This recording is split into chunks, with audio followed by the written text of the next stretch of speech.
Hello everyone, today in this video I'm gonna show you how you can fix OTG problem in your device Realme 3 and 3i Pro.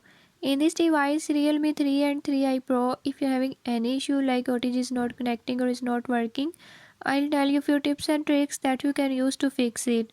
Before we start, if you are new to my channel, don't forget to subscribe and press bell icon. Watch complete video and learn how you can fix it.